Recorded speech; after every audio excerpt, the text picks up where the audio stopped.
Hello students, कैसे हैं आप सभी। मैं अतुल कुमार शर्मा सरस्वती विद्या मंदिर इंटर कॉलेज बिसलपुर से एक बार फिर आपके सामने उपस्थित हूँ। ये बच्चों हमारी 10वीं वीडियो होगी और आज का जो टॉपिक है वो डिफेक्ट इन सॉलिड है।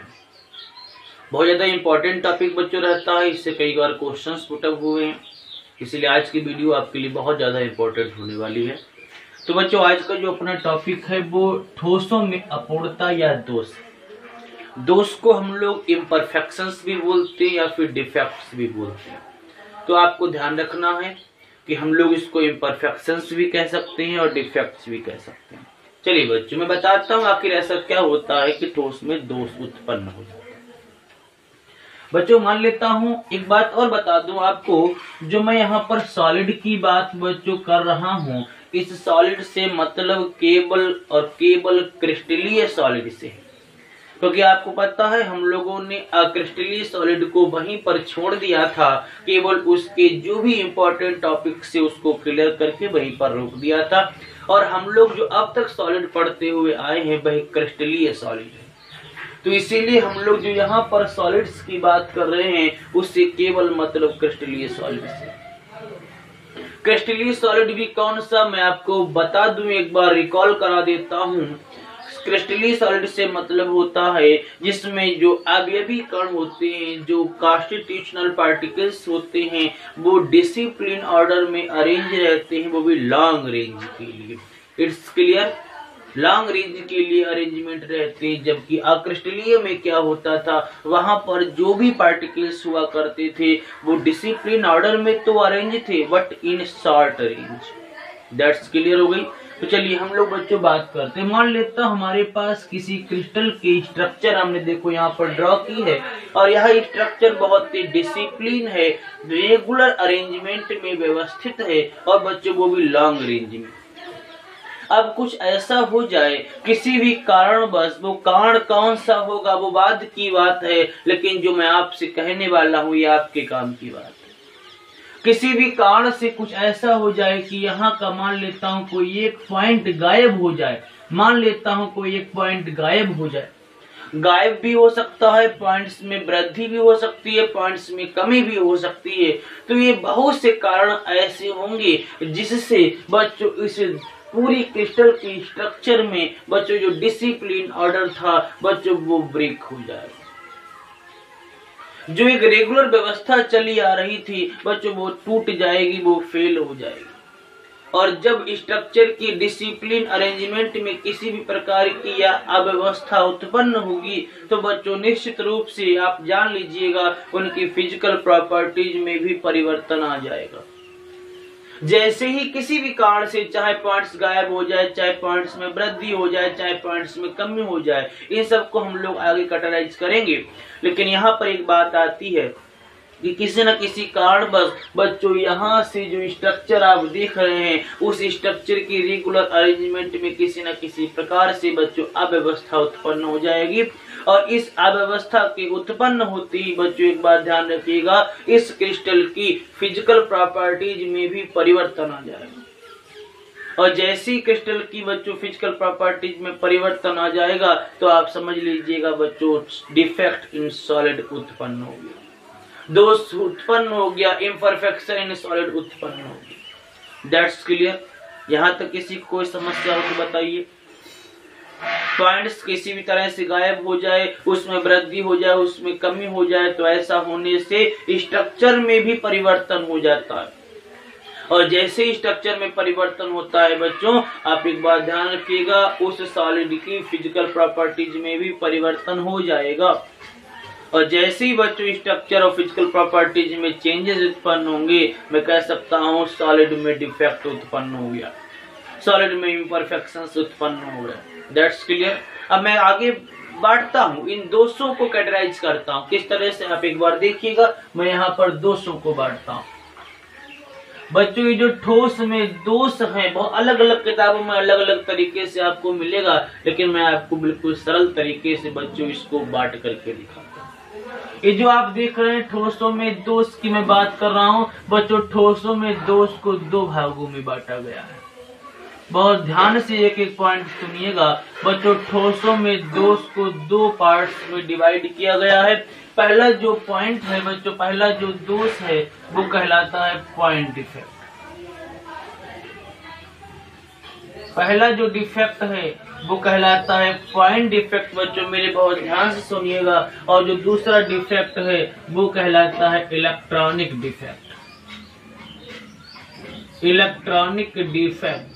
तो अगर आपसे कोई क्वेश्चन पूछे कि दोष को कितने पार्ट्स में डिवाइड किया गया है, तो बच्चों दोष को दो भागों में बांटा गया है, एक पॉइंट डिफेक्ट, एक इलेक्ट्रॉनिक डिफेक्ट। इतनी बात समझ में आ गई।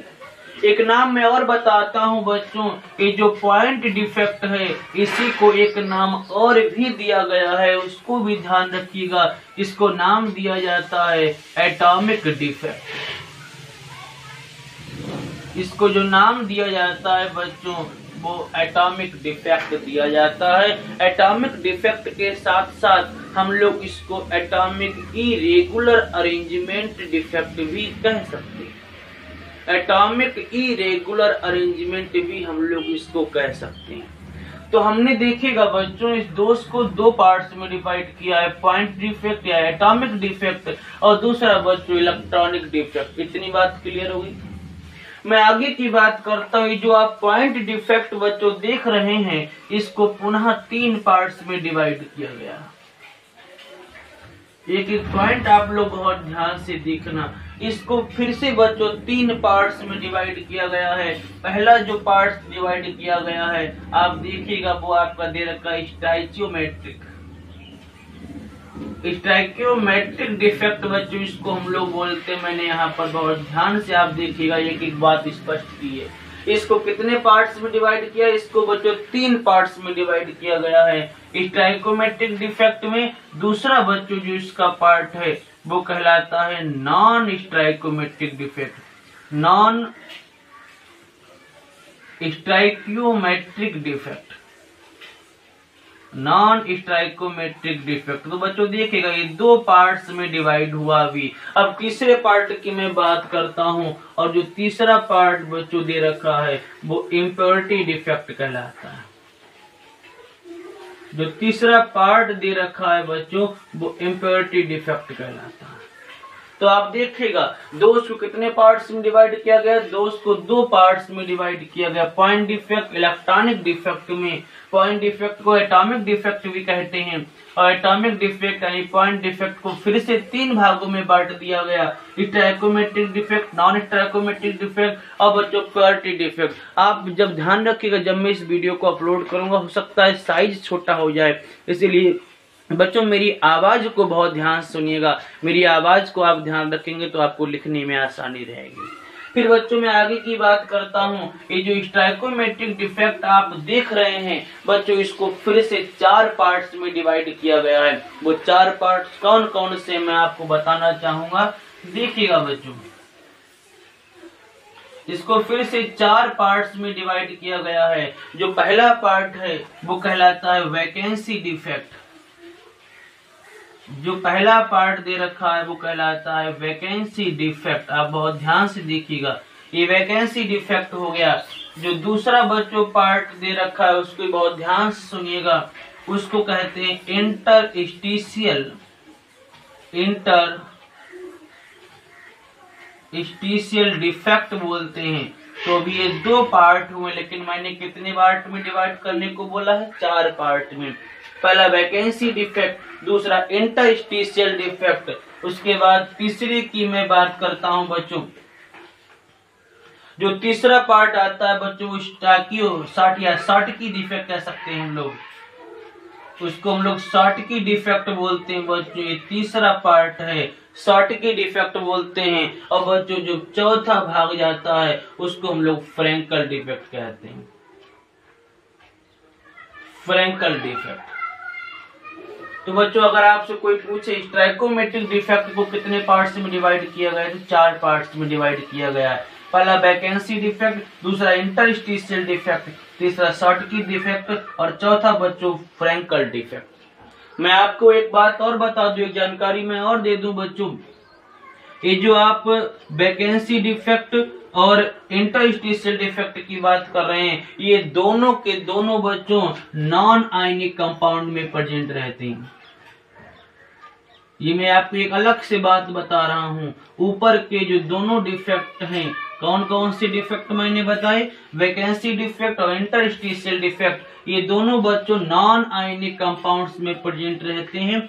जबकि बच्चों ये जो नीचे के आप दोनों देख रहे हैं, सर्टकी और फ्रेंकल, आप ध्यान रखिएगा ये आयनिक कंपाउंड्स में प्रेजेंट रहते हैं। ये दोनों आयनिक कंपाउंड्स में प्रेजेंट रहते हैं। तो बच्चों आपसे कोई क्वेश्चन पूछे तो यहाँ से भी आप लोग ध्यान रखिएगा। स्टैइकोमेट्रिक डिफेक्ट को 4 पार्ट्स में डिवाइड किया गया है, वैकेंसी, इंटरस्टिशियल, सर्टकी और फ्रेंकल। वैकेंसी और इंटरस्टिशियल नॉन आयनिक कंपाउंड में प्रेजेंट रहता है, जबकि सर्टकी और फ्रेंकल आयनिक कंपाउंड में प्रेजेंट रहता है। इतनी बात बच्चों क्लियर हो गई। ये जो आप देख रहे हैं नॉन स्टैइकोमेट्रिक कंपाउंड, आप देखिएगा मैं यहाँ पर क्लासिफिकेशन कर रहा हूँ इसका। ये जो आप नॉन स्टैइकोमेट्रिक डिफेक्ट देख रहे हैं, इसको भी बच्चों 2 पार्ट्स में डिवाइड किया गया है। वो 2 पार्ट्स कौन कौन से हैं देखिएगा। पहला है मेटल एक्सेस डिफेक्ट, जो पहला दे रखा है वो मेटल एक्सेस डिफेक्ट दे रखा है, और जो दूसरा दे रखा है वो metal deficiency. Metal deficiency, metal deficiency defect दे रखा है। तो बच्चों आप लोगों को सारी बातें क्लियर हो गई। स्टैइकोमेट्रिक 4 पार्ट्स में डिवाइड होता है, नॉन स्टैइकोमेट्रिक बच्चों 2 पार्ट्स में डिवाइड होता है, मेटल एक्सेस में, मेटल डिफिशियंसी में। तो यहाँ तक किसी को समस्या हो तो बच्चों मुझे बताइएगा। मैं एक बार एक काम करता हूँ, आपको चार्ट की तरफ लेकर के चलता हूँ। इस चार्ट को बहुत ध्यान से देखिएगा। ठोसों में दोष की बात हो रही है, मैंने ठोसों में दोष को स्पष्ट कर दिया है। बहुत ध्यान से इस चार्ट को एक बार अपनी कॉपी पर बना लेंगे, तभी आपको सुविधा रहेगी। आशा करता हूँ सारी बातें स्पष्ट हो गई। अब चाहें तो इसका एक बार एक स्क्रीनशॉट भी ले सकते हैं।